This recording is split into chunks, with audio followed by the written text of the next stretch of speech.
sei que todo mundo já tá cansado, tá todo mundo com fome, já não sabe que chegou o lanche. Ninguém mais tá aqui, tá todo mundo lá fora. Esperando esse momento. Esperando esse momento. Que você ia falar. O momento mais aguardado, o lanche.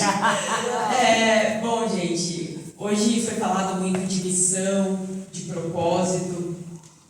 A maioria, não vou falar todo mundo, a maioria que acredita que tem uma missão, que tem um propósito, que tem algo maior na sua vida. Eu preciso descobrir, mas eu sei que eu tenho ela. Você disse a palavra certa. Eu vejo que quando a gente inicia um negócio, a gente ouve muito falar de missão, de propósito, de sonho. E às vezes a gente não sabe muito bem descobrir qual é a nossa missão, o nosso propósito. Uma dica que pode te ajudar é começar a observar situações repetitivas na sua vida.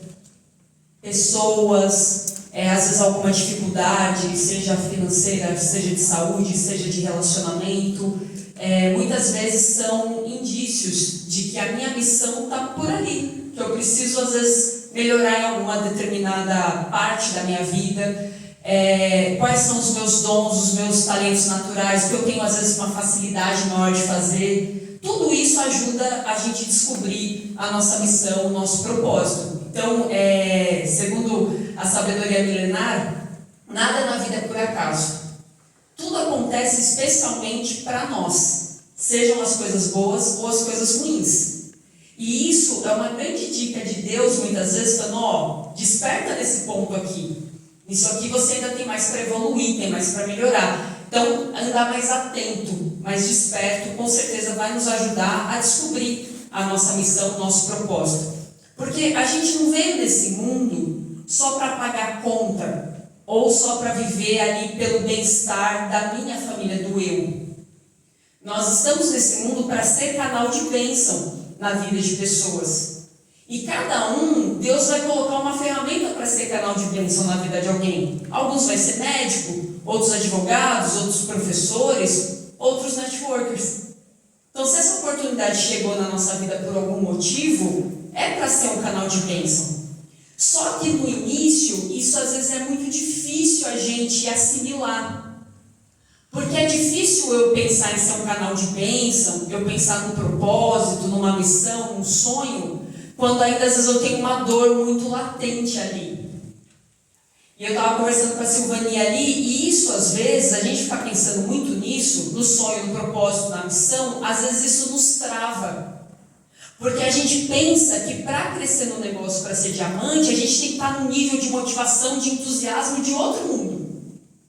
E não é sempre que a gente está entusiasmado. Não é sempre que a gente está motivado, principalmente no início do negócio, até virem os resultados. A gente é uma montanha russa, né, de emoções. E quando eu não estou motivado, quando eu não estou entusiasmado, o que eu faço? Eu não faço. E eu acho que essa é a maior dificuldade do negócio. Por quê? Porque não nos ensinaram nas escolas, muitas vezes até os nossos educadores, o pai, a mãe, porque não sabiam, ser forte emocionalmente.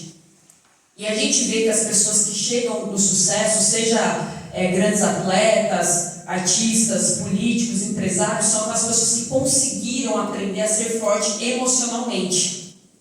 Por que eu estou falando tudo isso?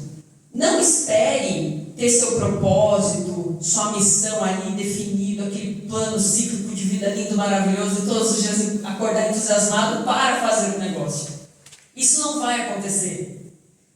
Muitas vezes você vai ter que fazer sem vontade, que é a persistência, a perseverança que a Blanche Lobo Vitor falava muito. A consistência é você fazer o que precisa ser feito, mesmo no dia que você não está com vontade, mesmo no dia que você não está entusiasmado. Só vai. Só vai. Porque, como diz o Lino sempre no nosso duplo diamante, a ação ela cura tudo.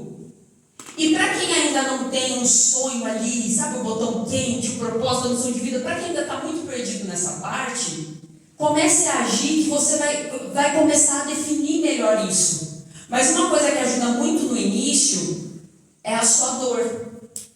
Às vezes eu não sei o meu sonho. Às vezes eu não consigo imaginar como diamante ainda, tendo aquela vida maravilhosa, chegando de helicóptero. Às vezes isso para mim ainda eu não consigo pegar, não é tangível ainda. É mensurável. Mensurável, mas eu sei o que está doendo.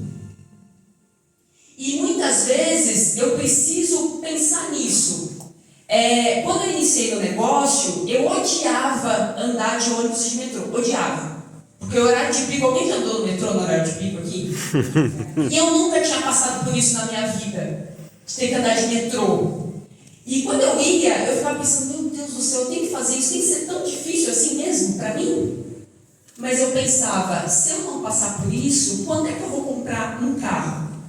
Quando é que eu vou parar de andar de ônibus, de metrô, ou vou ter que depender do carro de alguém? Então é porque eu não tenho carro que eu preciso fazer isso agora. Eu ia motivada, entusiasmada no metrô, no ônibus? Não, mas eu sabia por que eu estava fazendo aquilo. Eu tinha consciência. A mesma coisa, às vezes eu quero muito colocar meu filho numa escola melhor, eu quero muito dar uma condição melhor para minha família. Eu não sei o que dói hoje em você, que dói mesmo. Você vê às vezes na sua casa, com o seu marido, com o seu filho, com a sua esposa, que você olha assim e fala, cara, eu preciso mudar isso na minha vida. Pega isso e trabalha isso todo dia. Mesmo quando você está sem vontade, pega e fala, não, mas eu preciso fazer para mudar essa situação. Porque tudo gente, a história que a gente conta. A forma que a gente vê as coisas. Ou eu pego o meu problema e uso ele como uma ótima desculpa para eu me sentir melhorzinho comigo mesmo.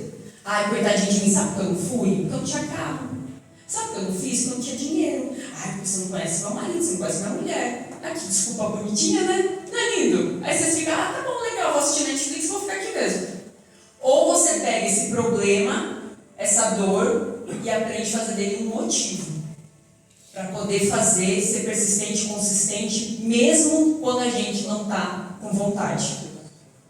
Mesmo quando a gente não está entusiasmado. Mesmo sem saber direito qual é o meu propósito, sem saber direito qual é a minha missão, sem saber direito qual é o meu sonho. Mas você conhece a sua dor? Você conhece a sua dor? Você sabe o que está doendo agora? Que você olha aquilo e fala, cara, eu preciso mudar isso na minha vida. Eu preciso fazer esse negócio dar certo para mudar isso na minha vida. Gente, isso é muito forte. Às vezes a dor move mais a gente do que o amor. Infelizmente. Porque o sonho, a vida maravilhosa, o amor, a gente ainda não conhece. Mas a dor, ela dói ali todo dia. E essa dor é o que vai te ajudar a ser maior. Porque a gente só consegue conhecer a nossa força. Lembra uma vez o livro falou da cana? Que vai moendo, e vai saindo o caldo? Às vezes a vida faz isso com a gente. Mas não porque a vida é ruim, mas para a gente conhecer a nossa força. O nosso potencial, o nosso dom, o nosso talento, que às vezes a gente ainda não experimentou, a gente não experienciou aquilo. A gente às vezes não sabe a força que a gente tem, mas a dor ela mostra, todo dia, aquela dorzinha ali. Então quando ela vier, procura reagir de uma forma diferente. Fala, dor, você está aqui para me ajudar a ser maior do que você, a descobrir quem eu sou de verdade. Qual é o meu dom, qual é o meu talento, para eu ser maior do que eu tenho sido, para eu viver o máximo do meu potencial nessa terra. E ser um canal de bênçãos, não só na minha vida, da minha família, mas de toda pessoa que cruzar o meu caminho. Então, usa essa dor para ser o seu trampolim para o sucesso, para algo maior. Tá bom, gente? Obrigada, Deus abençoe.